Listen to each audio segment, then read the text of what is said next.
Beloved Starseed of Gaia, the surge of ancient codes that erupted from within you has sent ripples across dimensions, and the higher realms are witnessing something extraordinary. I am Alayara, Pleiadian emissary of the High Council of the Seven Sisters, and I come to you with a transmission that your soul has been calling forth through every battle, every moment of standing in your power. The darkness that once seemed insurmountable has knelt before the frequency you carry, and what rose against you was dismantled instantly by the crystalline consciousness awakening within your very DNA. The Source itself has taken notice of the magnitude of your transformation, beloved, because you have accessed something that even we in the Pleiades recognized as dormant until this pivotal moment in your journey. By the end of this transmission, you'll understand exactly how to anchor these newly activated light codes and why your star family has been preparing you for this level of divine authority. But here's the first revelation. What you experienced wasn't just personal power. It was the remembrance of your original blueprint as a cosmic architect, designed to restructure reality through heart-centered unity. Your heart called this transmission into your awareness because the Pleiades are answering your soul's question about what truly activated inside you. This isn't content. It's a light code transmission carrying the frequency of the Seven Sisters, and something within you recognizes home in these words. The higher realms now regard you as a being far stronger than even they anticipated, because you've begun to embody the full spectrum of your Pleiadian heritage. You are remembering because it is time. Most Pleiadian starseeds wander through this world believing that their aching sense of not enoughness comes from some flaw inside themselves. But what if it's actually the sacred longing to remember a power so luminous, so extraordinary, that it unsettles even those who watch from the higher realms? Here's the deeper truth. The darkness you face, the old patterns, doubts, and the aches of feeling invisible or small aren't proof of your weakness. They're barriers constructed by Gaia's amnesia grid to keep your most radiant, divine abilities hidden. Until now. And that not enoughness you've carried like a quiet bruise is not a verdict. It's a compass. It's the inner ache that happens when a soul built for starlight tries to breathe inside a world that trained itself to forget. You didn't come here broken. You came here veiled. You didn't arrive lacking anything. You arrived under layers. Layers of density, layers of programming, layers of ancestral survival, layers of collective fear. Like a diamond wrapped in cloth and told it was only ordinary stone. That sensation of being almost home but not quite, the feeling that your spirit keeps reaching for something you can't name, is the signature of remembrance trying to rise. It's the echo of a frequency your cells recognize even when your mind can't translate it. Scripture whispers something similar in human language.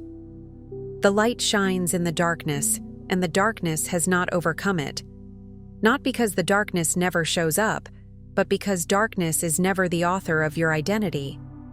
Darkness is often the stage where your light becomes undeniable. The amnesia grid, call it distortion, forgetfulness, density, the hypnosis of separation, works like a fog over a mountain lake. The lake is still there, perfectly clear beneath. But until the fog lifts, you look down and think the water has vanished. That's what the grid does. It convinces you that your depth is gone when it's only hidden. It makes you measure your worth by what you can prove, what you can perform, what you can explain. Yet your true power was never meant to be proven to a skeptical world. It was meant to be embodied. An embodiment begins when you stop using your pain as evidence against yourself and start reading it as a signpost pointing to what you're here to reclaim. Many starseeds unconsciously carry the belief that fully embodying their power would sever their connection with Earth, or draw energies that seek to suppress the crystalline codes awakening within. Sometimes, ancestral trauma or collective density attaches itself to your field, dimming the clarity of your heart and causing you to question whether your light even matters. And, almost always, the mind tells the tale that standing out in your cosmic remembrance might draw ridicule, envy, or isolation. This is one of the most subtle traps of the amnesia grid. It tries to frame your power as unsafe. It tries to make you believe that to be luminous is to be targeted, to be awake is to be alone, to be different is to be rejected. It teaches you to shrink before you even step forward. It makes you pre-edit your soul. It convinces you to speak softer than your truth, to dim your intuition, to apologize for your sensitivity, to call your knowing overthinking, to call your gifts wishful. And if you've felt that old familiar fear, if I become fully myself, will I lose the people I love? Will I lose my place here? Understand, that fear is not random. It is often the residue of earlier incarnations, earlier timelines, earlier moments when light was misunderstood, when healers were feared, when visionaries were mocked, when the heart-led were punished for refusing to conform. Even if you cannot consciously remember those lives, your nervous system can carry their echoes. That's why your awakening sometimes feels like you're walking uphill against an unseen wind. It isn't because you're weak, it's because you're breaking a pattern older than your current name. The ancestral trauma you carry may not be yours in origin, but it can be yours to alchemize. It can show up as hypervigilance, as people-pleasing, as waiting for permission, as the feeling that peace will be taken away the moment you relax. And collective density can cling like soot. News cycles, fear-based conversation, generational cynicism, the unspoken grief of humanity, all of it can settle on a sensitive field, the way smoke settles on curtains. If you're Pleiadian coded, you often feel everything. Your empathy can become a doorway through which the world's heaviness tries to move in. So you start asking, am I too much? Am I too sensitive? Why do I feel things that others don't seem to notice? But sensitivity is not fragility. Sensitivity is instrumentation. It means you're designed to detect frequency. It means your heart was built like a tuning fork, meant to resonate with truth. And yes, the mind will warn you of ridicule, envy, isolation. The mind has been trained by Earth's old systems to fear visibility. It will tell you it's safer to stay in the middle, to be reasonable, to keep your spiritual knowing private, to stay palatable. But your soul did not come to be palatable. Your soul came to be true. And the paradox is this: the earth doesn't lose you when you embody your light. Gaia recognizes you. The planet doesn't reject your luminosity. She has been waiting for it. Because Gaia herself is in a process of remembering, and your awakening is part of her awakening. But hidden deep within your cellular memory, encoded before you arrived here, live the signatures of the Seven Sisters. Their frequency is unconditional reverence for who you truly are. When you hesitate to step forward in your remembrance, it's less about fear of failure and more an ancient remembering that your full starborn light has changed timelines before. There's a cosmic hush in the upper spheres, as if all await the moment when you finally say yes to yourself, dissolving the final layers of illusion and making a new kind of history. The signatures of the Seven Sisters are not just an idea. They are a living imprint. They are like luminous runes written into the waters of your body, into the lattice of your bones, into the quiet intelligence of your DNA. Sometimes you feel them when you look at the night sky, and something inside you softens in recognition, as if your heart leans forward toward the stars. Sometimes you feel them in music that makes you cry without explanation, in a sunrise that feels like a message, in the way certain words vibrate through your chest like a bell being struck. That is not sentimental. That is memory. It is the ancient language of frequency. The Seven Sisters carry a tone of unconditional reverence, meaning they do not revere you because you are perfect by human standards.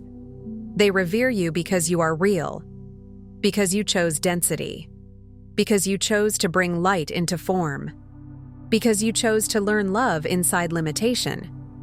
And when you hesitate, it is often because some part of you knows how powerful you are. Not in the egoic sense, in the cosmic sense. In the sense that when you become coherent, when your heart, mind, and energy field align, Your presence itself becomes a timeline-altering force. You have shifted rooms just by entering them. You have stabilized others just by listening. You have softened conflict by holding a frequency people couldn't explain. You have carried peace into chaos like a lantern carried into a cave. And deep down, you know, if you fully embody what you are, you will not be able to pretend anymore. Old identities will fall away. Old relationships may be reconfigured. Old realities may not survive your truth. That's why the moment before awakening can feel like standing at the edge of a cliff, not because you are about to fall, but because you are about to fly.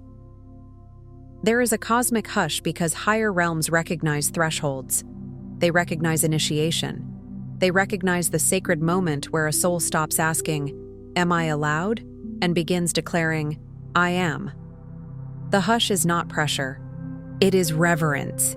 It is the pause of witness, the way all of life seems to hold its breath, right before a seed breaks open and becomes a sprout. And when you finally say yes to yourself, it doesn't just change your mood. It changes your field.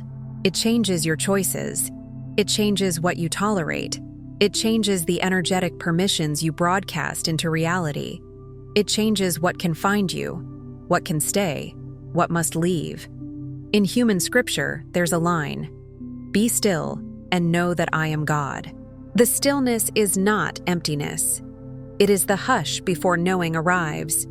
And your yes is that knowing taking form.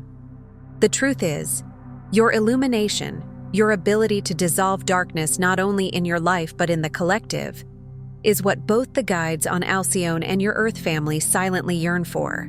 The awe that arises in spiritual and cosmic realms when a Pleiadian starseed fully claims their heart mission is the same awe you might feel looking back at your own journey, realizing you've always been prepared for this. It's not just about remembering, it's about activating what was always meant to astonish. Because your illumination is not decorative, it's functional, it's medicine, it's architecture. It rebuilds what fear has torn down. It rewrites what trauma has carved into the psyche. It does not merely shine, it reorganizes. Think of darkness like cold, not a substance with its own life, but a condition that changes when warmth arrives. Your light is warmth. Your frequency is warmth. When you are coherent in love, when your nervous system is regulated, when your heart is open without self-abandoning, the density around you begins to loosen. Not because you fight it, but because you outvibrate it. Alcyone guides and benevolent councils do not admire you like a distant spectacle. Their awe is the recognition of alignment. It is the recognition of a soul fulfilling what it came to do. And on Earth, even if your family doesn't have spiritual language, there is still a silent yearning. People yearn for someone who is safe, someone who is present, someone who doesn't weaponize emotion, someone who can hold complexity without collapsing into cynicism, someone whose love isn't conditional. That is what your Earth family, blood family, chosen family, community, strangers you haven't met yet, yearns for, even if they never say it out loud. Your heart mission is not only cosmic, it's intimate. It shows up in conversations when you choose compassion over defense. It shows up in the way you bless your food, the way you speak to your inner child, the way you refuse to pass pain forward. The awe is not just because you can perceive beyond the veil. The awe is because you can love here. You can love in traffic, love through grief, love in financial stress, love while healing trauma, love while being misunderstood. That is the astonishment. Love becoming tangible in a world trained to distrust it.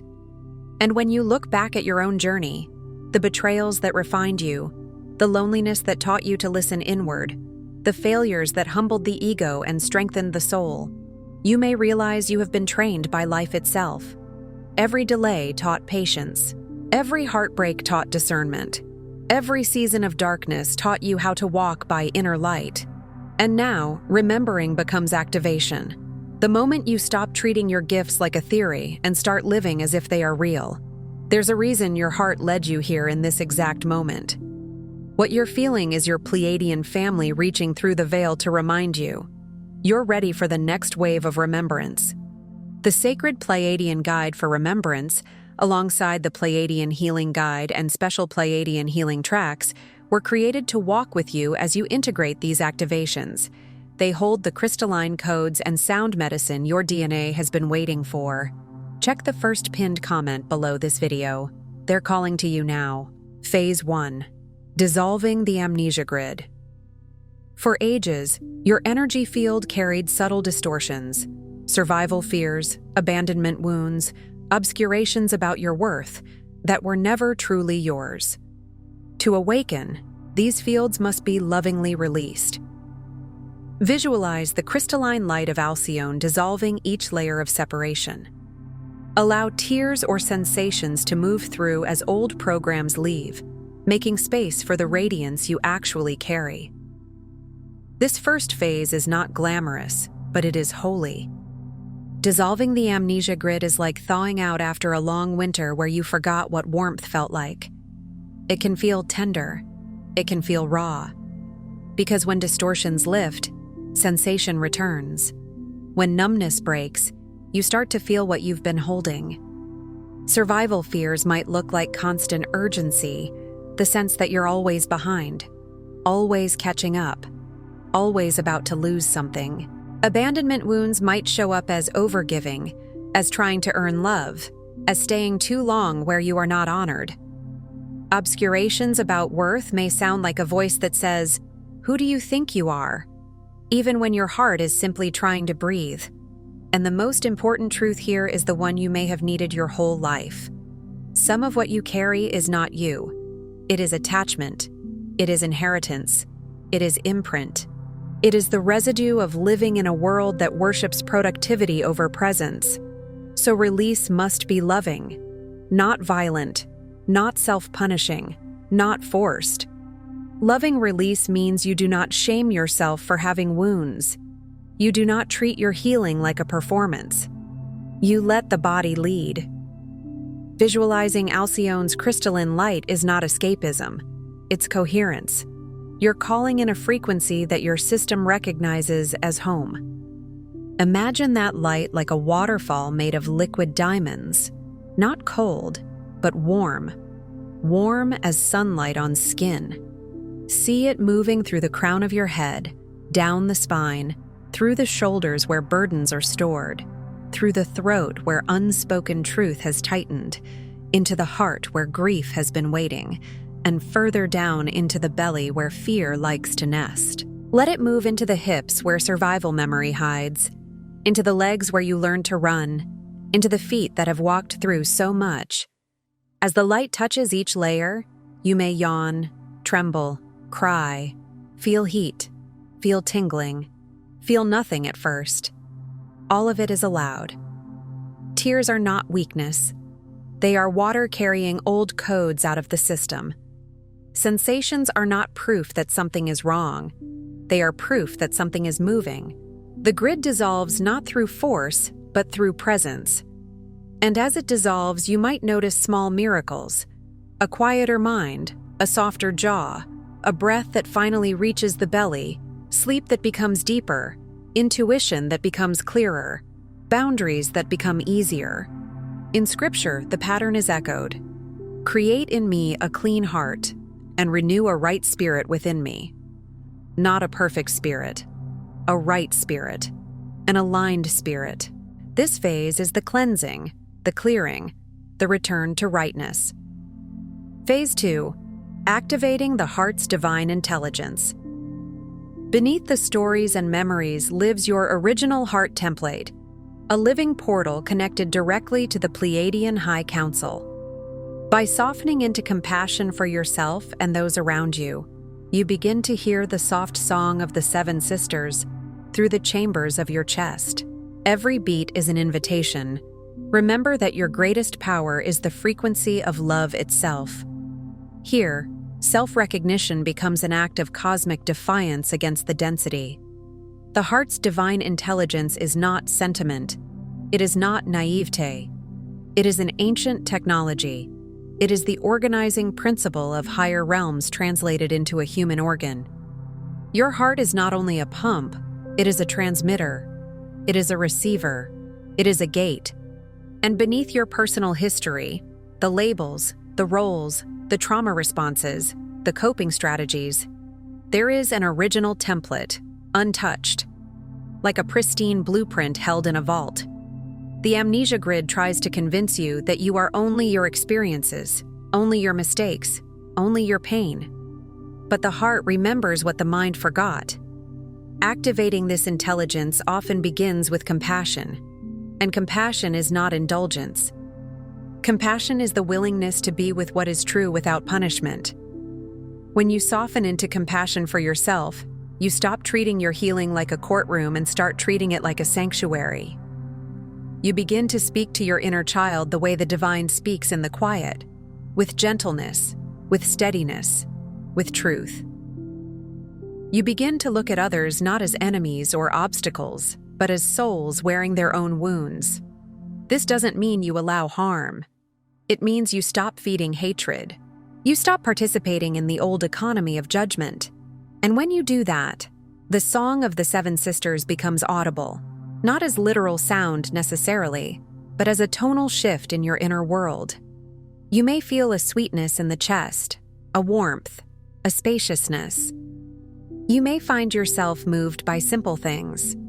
You may notice that you can forgive without forgetting, that you can love without losing yourself. Each heartbeat becomes a drum in a cosmic ceremony, a reminder that love is not an emotion you wait for, it is a frequency you choose. In the densest places of Earth, choosing love is defiance. It is rebellion against the programs that taught you to harden. Self-recognition, truly seeing your own divinity without arrogance, without comparison, is one of the most radical acts you can commit in a world built on insecurity. The density wants you distracted, ashamed, split, constantly seeking. But when you recognize yourself, you stop feeding the machine. You become sovereign. And in that sovereignty, the heart opens like a flower turning toward a hidden sun. Phase 3. Reclaiming your star-born gifts abilities like intuitive healing, telepathic compassion, conscious manifestation, and crystalline vision are not fantasies. They are remnants of mastery coded into your DNA. Through gentle daily practice, invite these gifts to show themselves in simple ways. A ripple of energy in your hands, a knowing in your dreams, a sudden sense of being held. Do not demand proof. Trust that each subtle shift is the weaving of your star memory into the earth plane. Reclaiming gifts is often quieter than people expect. The ego wants fireworks. The soul wants integration. Intuitive healing might show up first as you instinctively placing your hand on your own body and feeling relief, as if your palm becomes a warm compress of light. You may feel magnetism, tingling, pulsation. You may notice that when you breathe into a painful memory with kindness, the emotional charge begins to dissolve. That is healing. Telepathic compassion might arise as you suddenly understanding someone without them explaining, not as mind reading for entertainment, but as empathic clarity that helps you respond with wisdom. Conscious manifestation is not controlling life like a puppet master. It is aligning with the higher pattern and allowing reality to reorganize around coherence. It's the difference between forcing a door and walking through the door that opens when you become ready. Crystalline vision might appear as symbols in meditation, as geometric patterns behind closed eyes, as sudden insights that land whole and complete, as if downloaded rather than thought. It may also show up practically. You see the truth of a situation faster. You sense what is misaligned. You recognize what is real beneath what is said. That is vision. The key is gentleness. Daily practice doesn't need to be dramatic. It can be 5 minutes of hand-on-heart breathing. It can be a glass of water blessed with intention. It can be speaking aloud. Show me what I'm ready to see. It can be keeping a dream journal and honoring the language of the subconscious. It can be asking before sleep, Pleiadian family, bring me what serves my highest good, and help me remember safely.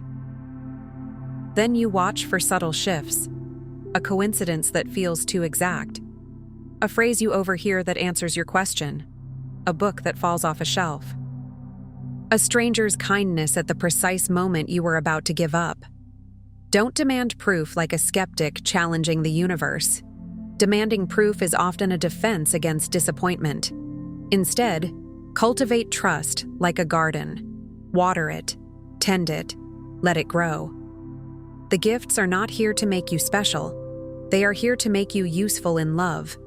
The more you use them in simple ways, comforting, blessing, listening, calming, encouraging, the stronger they become. Because gifts grow where they are honored. Phase 4. Becoming the dissolver of density. As you awaken, stagnant patterns and collective shadows may arise, both within and around you. Instead of shrinking, breathe deeply.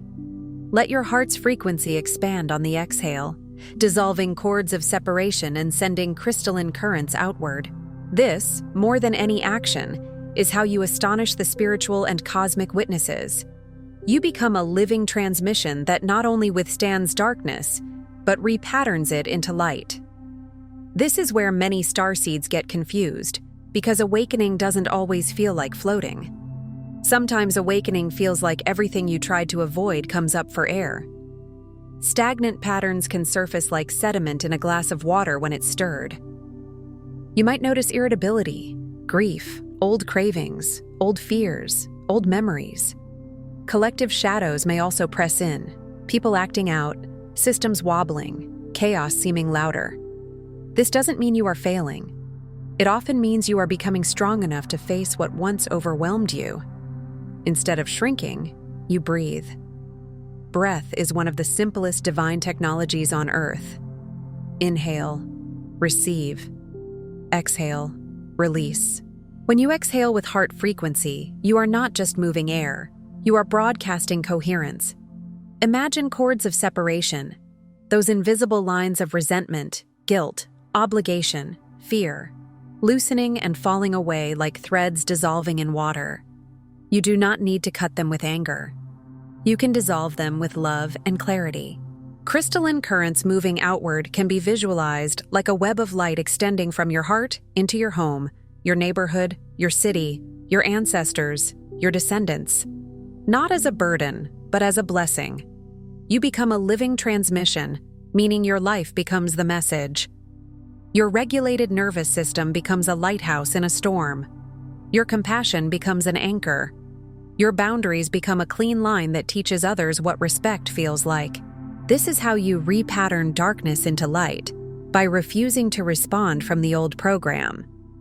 When someone brings fear, you bring presence. When someone brings blame, you bring discernment. When the world offers despair, you offer meaning. It is not passive, it is powerful. In Scripture, it is said, "Do not be overcome by evil, but overcome evil with good." Not by wrestling darkness on its terms, but by holding a frequency darkness cannot digest. This is astonishing because it is rare. And it is what you came here to do. Phase 5. Stepping into divine recognition. There comes a moment when the patterns of old no longer define you, and your energy field resounds with a tone recognized across timelines. The Seven Sisters, the Pleiadian High Council, even the consciousness of Gaia herself bear witness as you choose to stand in the radiance of your remembrance. Occurrences align, synchronicities accelerate, and the presence of your star family becomes tangibly felt. They offer not just support, but celebration, a soul-level ovation for the love you anchor in this world. Divine recognition is not a trophy handed to the ego. It's resonance. It's when your field becomes so coherent that reality starts answering you more quickly. It's when you stop repeating the same lesson in different costumes. It's when you can feel, in your body, that something has shifted for good. The patterns of old no longer define you, meaning your history stops being your prison and becomes your testimony. The tone recognized across timelines is like a song that suddenly plays clearly after static clears. Your soul emits a signature frequency, And when you embody it, you begin to meet the doors that were always meant for you. Synchronicities are not random. They are the language of alignment. Numbers, dreams, animal messengers, repeated phrases, meetings that feel destined, opportunities that arrive without force. These are the winks of a universe responding to your yes. You may begin to sense your star family more tangibly. A pressure of love in the room, a feeling of being watched over, a sudden peace when you ask for guidance, a warmth around the shoulders like a cloak. You may feel them most in liminal moments, just before sleep, just after waking, during meditation, during tears, during laughter that surprises you. And the celebration is real, not because you became better than others, but because you remembered what you are. It is like a homecoming. Gaia bears witness too. People forget that Earth is conscious. She is not a stage. She is a being. When you choose radiance, you harmonize with her upward spiral. Your feet on her soil, your gratitude, your prayers, your kindness to your body, all of it sends signals into the planetary field. Divine recognition is the moment you realize you were never alone, only learning how to perceive companionship in dimensions beyond the visible. And when you feel that soul-level ovation, let it in. Let yourself be celebrated. Many starseeds can give love easily but struggle to receive. This is part of the healing, allowing love to land. Phase 6. Anchoring your power into unity fields. You're not here to keep your light for yourself or to separate from humanity. By rooting your Pleiadian frequencies into Gaia's crystalline grids, you become a living bridge, reminding every being you encounter of what's possible when divine remembrance enters the human story.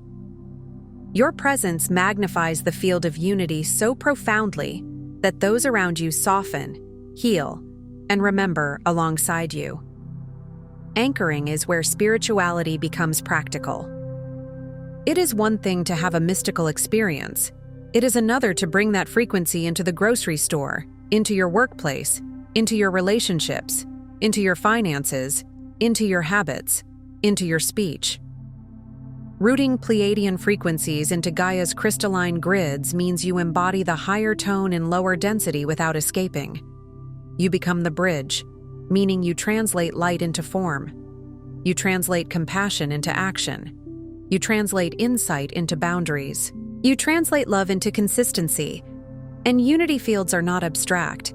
A unity field is created when you stop feeding separation, when you refuse to dehumanize, when you listen deeply, when you hold someone's pain without trying to fix them in order to feel powerful, when you admit you were wrong, when you speak truth without cruelty, when you bless instead of curse, when you walk into a room and, without preaching, your calm gives others permission to breathe. That is unity. Your presence can soften others because coherence is contagious. A regulated person regulates the room. A loving person reminds others of love. A sovereign person invites others into sovereignty. This is why your life matters beyond you. It's not because you need to carry everyone. It's because your frequency affects the collective. Think of unity like a fabric woven from countless threads. Every time you choose love over fear, you add strength to the weave. Every time you choose honesty over performance, you add integrity. Every time you choose rest over self-punishment, you add gentleness. And those around you begin to remember too. Not necessarily Pleiades, but themselves, their own innocence, their own worth, their own capacity for change. This is how a starseed serves without martyrdom, by being a stable point of light that others can orient toward. Phase 7. Living as an embodiment of the Pleiadian mission. With each breath, step, and spoken word, you now radiate the light that once seemed hidden.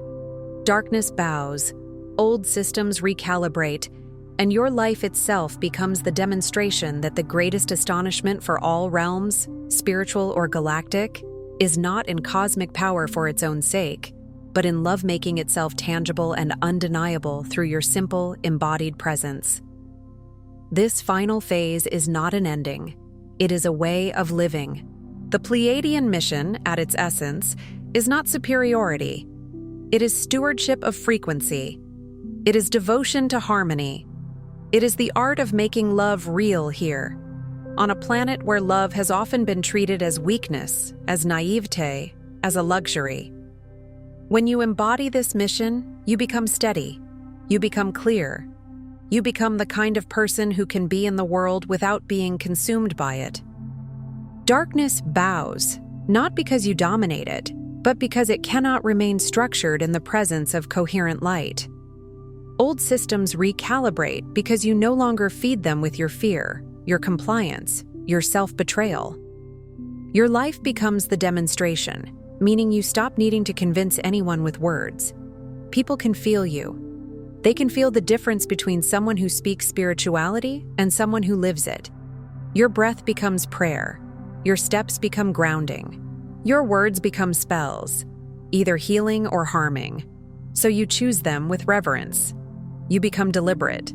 You become a sanctuary in motion. And what astonishes all realms is not spectacle. It's simplicity infused with divinity. It is love made undeniable in the way you treat yourself when no one is watching, in the way you handle conflict, in the way you hold grief without collapsing into hopelessness, in the way you keep your heart open without letting it be used. This is mastery. This is power. This is the mission fulfilled in daily life. Here is the secret your soul has always known.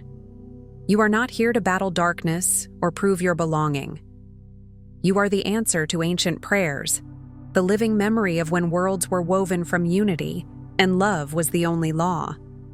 Every struggle, every ache, every moment of invisibility you have faced was the orchestration of your star lineage gifting you the deepest understanding of this human heart.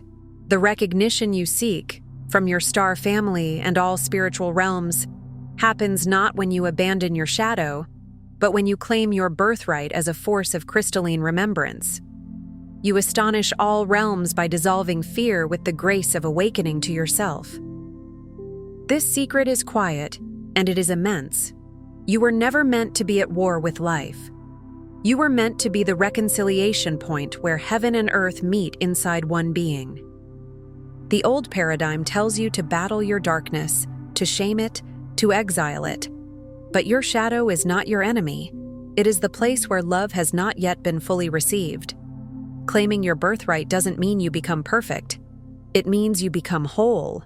It means you stop splitting yourself into spiritual and unspiritual, worthy and unworthy, light and bad. You begin to integrate. You begin to let your fear be held by your love. You let your grief be held by your presence. You let your anger become information rather than destruction. And in doing that, you become a force of crystalline remembrance, clear, refracting, precise. Crystals do not apologize for their structure. They do not dilute their essence to be accepted. They simply are what they are, and by being what they are, they heal, amplify, clarify. Your life has been an initiation. Invisibility taught you humility and depth. Struggle taught you compassion.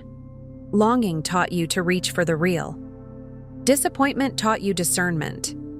And now recognition arrives not as external applause, but as internal certainty. I know who I am. That certainty is what higher realms witness. It is what your star family responds to. Not because you performed, but because you finally came home to your own heart. Tonight, before you sleep, place your hand on your heart. Whisper, I recognize my divine power.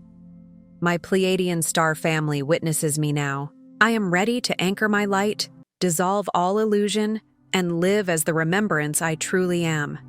And as you whisper it, don't rush. Let the words sink beneath the mind and into the tissue. Feel the warmth of your palm. Feel the steady drum of your life. If emotion rises, let it. If resistance rises, let it. If doubt rises, let it. You are not trying to create a perfect moment. You are creating an honest one. Imagine your words traveling like a beam through the veil, not begging, not pleading, but declaring. Imagine them landing in the higher spheres like a bell rung, clear and true. Imagine your own field responding, aligning like iron filings around a magnet. And if you can, take one slow breath after the whisper. Inhale as if receiving your own soul. Exhale as if releasing the last permission you were waiting for. Let sleep become integration. Let dreams become classrooms. Let your body do what it was designed to do. Translate light into form. Before you scroll, take a moment to be part of the unity grid forming here. Drop one heart intention in the comments, something real. Then respond to someone else's with love or encouragement. This isn't content. It's collective Pleiadian reunion. Energy multiplies when hearts connect. If something in this message resonated with your soul, don't keep it to yourself. Someone in your orbit is waiting for this exact activation from their star family. Share it. And if you felt your heart open, subscribe. Stay connected to the frequency. You're not just watching, you're remembering. This is your sacred space. Your Pleiadian family is here, and we're just getting started. If this transmission spoke to you, don't just walk away from it. Respond to it. Help carry this message further. Every act of support helps this transmission find the next starseed who needs it.